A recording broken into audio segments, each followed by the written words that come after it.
नमस्कार मंडळी, kitchen queen रोहिणीमध्ये तुम्हा सगळ्यांचे मनापासून स्वागत। चला तर मग आता आपण नाश्त्यासाठी गरमागरम बटाट्याचे पराठे बनवूया। इथे मी मीडियम साईजचे 4-5 बटाटे शिजवून घेते। 7-8 मिरच्या, 10-15 लसूण पाकळ्या। आता मी खलबत्त्यामध्ये जाडसर ठेचा तयार करून घेते। हवं तर मिरच्या तुम्ही तुमच्या अंदाजानुसार कमी जास्त करू शकता। इथे जाडसर ठेचा तयार आहे। आता आपले बटाटेही शिजलेले आहेत। आता आपण कुकरमधून बटाटे बाहेर काढून गार करून घेऊ। बटाट्यांची सालं काढून मॅशरने मॅश करून घेऊ। मिश्रण गार झाल्यावरच मसाले घालायचे आहेत। मिरचीचा ठेचा घालून घेऊ आणि बारीक कापून घेतलेली कोथिंबीरही घालू।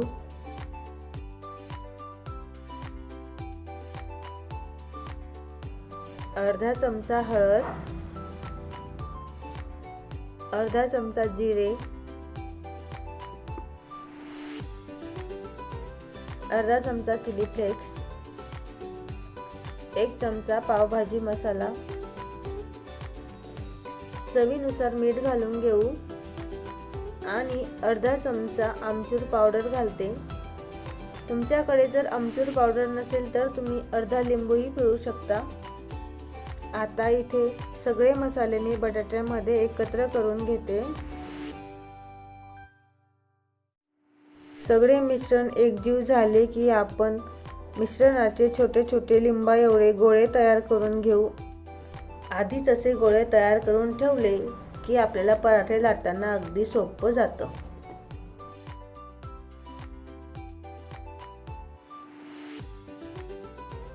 आता आपले सगळे गोळे तयार करून झालेले आहेत। आता आपण पराठ्यांसाठी कणिक मळून घेऊ। 2 वाटी आपले नेहमीचेच पोळी करतो ते गव्हाचे पीठ मी इथे घेतलेले आहे। चवीनुसार मीठ आणि 1 ते 2 चमचे मी तेल घालते। तेल घातल्यामुळे आपले पराठे मऊ लुसलुशीत राहतात। पाणी घालून मऊसूत गोळा तयार करून घेऊ। खूप जास्त घट्ट गोळा तयार करू नका। पोळ्यांसाठी कणिक मळतो त्याच्यापेक्षा थोडा मऊ असू द्या। आता तेल लावून गोळा 15 मिनिटे आपण झाकून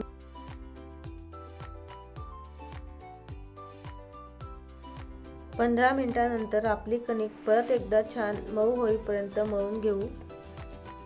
आपण बटाट्याच्या सारणाचे गोळे केले होते त्याच्यापेक्षा किंचित पिठाचा गोळा मोठा घ्या। कोरडे पीठ लावून आता आपण दोघं हातांच्या साहाय्याने एक पारी तयार करू आणि त्याच्यामध्ये बटाट्याचे सारण घालू।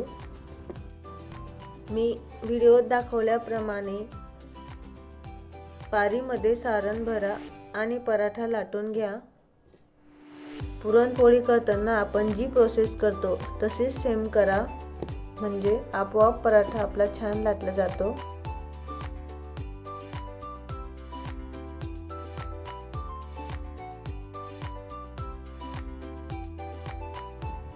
हलक्या हाताने पराठा लाटा, म्हणजे सारण बाहेर निघणार नाही।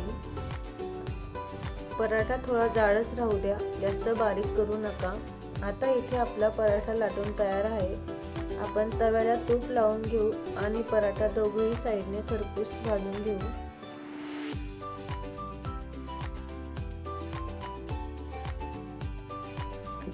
तुपाऐवजी तुम्ही तेल किंवा बटरही वापरू शकता।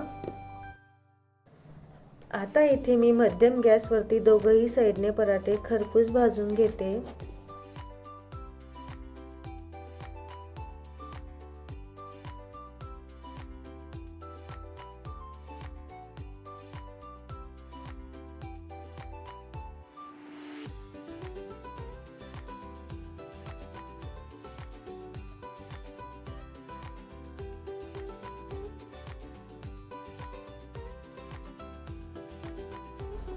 अशा प्रकारे आता मी सगळे पराठे इथे लाटून घेते। चला मग मीही पराठे लाटून घेते। तोपर्यंत तुम्ही ही व्हिडिओला लाईक, शेअर, सबस्क्राईब करून घ्या। आणि मला हे पराठे दह्यासोबत खायला खूप आवडतात। तुम्हाला कशासोबत आवडतात ते कमेंट करून नक्की सांगा। चला तर मग पुन्हा भेटूया अशाच नवनवीन रेसिपी सोबत। तोपर्यंत बाय बाय।